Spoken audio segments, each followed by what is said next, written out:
girls, we're back into the garage with the Integra. I'm trying not to yell because I know the voice echoes a lot. I've been working on the Integra engine bay, trying to get everything clean and situated. Here we need to install the Hasport bracket. I had to get this mount off that was here. You can see it's all mangled. Essentially just drilled out the spot welds. You can see here where you drill them out. They're self-explanatory. You can see the little indentations on them. We drill those out. I am probably gonna do a grind down or clean that up a little bit.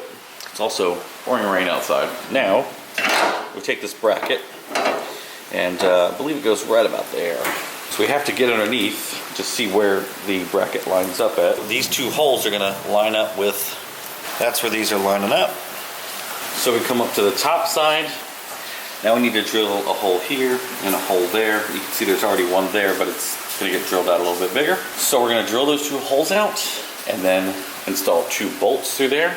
And they're also gonna thread through the nuts on the other side, and you put nuts on the other side of those bolts. And then this bracket will be secure. The night has come, it's cold and losing my control. Your light is gone, and lonely darkness fill my soul. I wish that you could save me from my isolation. It's way too complicated. Let's stop this conversation. Stop this conversation. We got no relation. I have come, it's slowly losing my control.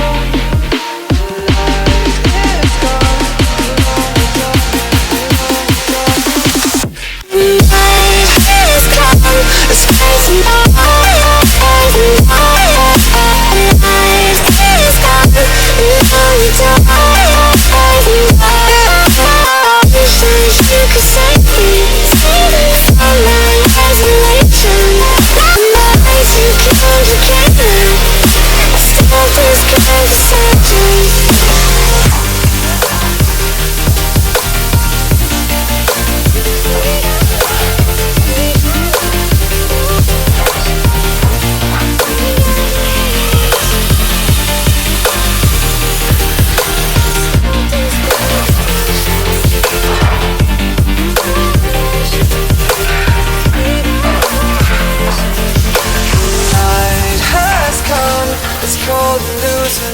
Control.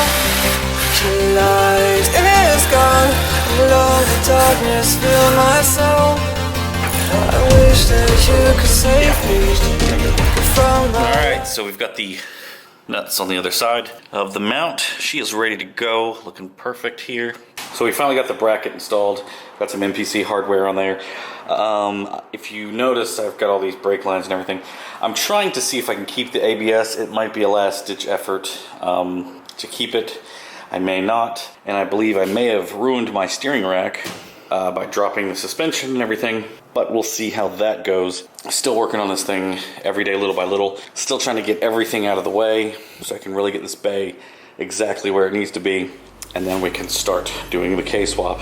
Okay, ladies and gentlemen, boys and girls, we just got done working on the Integra. All the work I just did on the Integra. Alright, so we just got finished working on the Integra, kinda. Even though it did take me a little bit of while to kind of knock that stuff out, and I didn't even show you taking off the mount. Pretty self-explanatory, and I've done it in other videos before. Really, what I'm trying to do is get the engine bay all situated where I don't have to do any more drilling, cutting, or any of that stuff. Get all of that situated so then I can deal with the paint of the engine bay. And things have been a little bit crazy with the holidays kind of coming up, rushing at me. So, but we are continuing to work on the Integra, and we're really gonna move forward once the new year passes. So we should be getting into high gear hopefully coming January. Now, some of the things that I've kind of still locating, if anybody wants to help a bro out or not, I'm still searching for a RBC manifold, a throttle body, and a steering wheel for a JDM Integra, as well as a manual steering rack if anyone has one, or even a power steering rack if anybody has one, because I'm not sure if I broke mine. I think I did. Anyway, So with that in mind, I also have another question to pose for you guys to see what you guys think. I need you guys to put in the comments below, click like on this video if you like this next idea that I'm about to throw at you. So for a while, I have sort of held off and been reluctant to ever throw a meet. The reason for holding off on the meet has to simply do with just the logistics involved with throwing a meet. But I always said once I got to 100,000 subscribers, I would throw a car meet. It's been something I've wanted to do for a long time, but just given all the circumstances and all the stuff that kind of goes into it, it is a lot of planning, some expenses. But I'm working on trying to set up a meet that's possibly free in the next few months come 2020, and just kind of gauging interest. I don't know when or where exactly. It probably will be in Orlando, Florida, or somewhere near Orlando, Florida. What do you guys think? Comment below, click like if you like the idea of throwing a car meet come this spring. So I'm looking at maybe possibly throwing a meet before it gets to be 1,000 degrees outside. Comment below on whether you would show up, if you think it's a good idea, if you think it's a bad idea, and like, oh, F you, buddy, I'm not coming to your meets. I want to make sure that it's a good facility, food, bathrooms, that type of stuff. There's a lot of logistics that go into planning a meet. So click like if you like that idea or comment below. So it's also Tech Tuesday, and I'm gonna throw a little bit of tech at you guys if you care.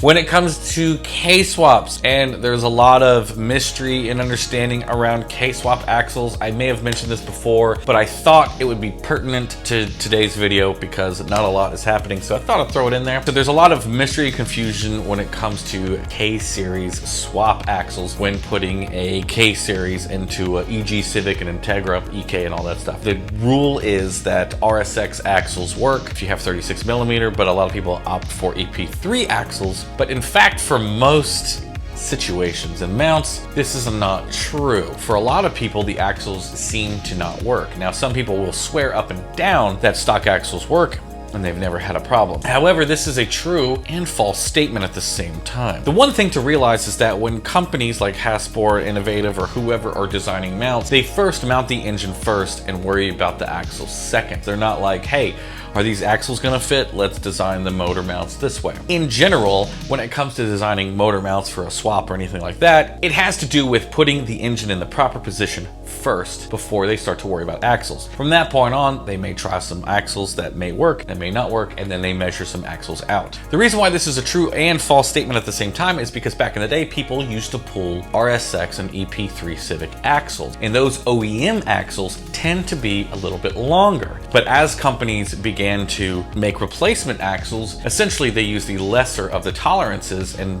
short, the axles would be a little bit too short. Now, for the most part, when it comes to using an EF, the EP3 axles are gonna fit best in, even though they're barely gonna work. Now, the difference between the RSX Type S axles is that they're 36mm, EP3 axles are 32mm. That has to do with the reason why some people choose them, pull them off the shelf. A lot of people, I myself included, David Patterson, a lot of other people have had axle problems left and right, especially out of the passenger side when doing a K-series swap. Companies like Hasport that not only design the motor mounts, but also design axles to fit that swap have been at the leading edge of the axle solution. There's other companies that make axles to fit this swap and to make sure that you're getting the 100% correct axle in there so that you're not stranded on the side of the road or snapping an axle for no reason. With that being said, my first K-swap, I did use EP3 axles, and they did work for about 2 days when I was ripping and beating the shit out of the car, and then on the third day, kaplowing. Essentially, it's because the axles just aren't long enough, so they become hyperextended.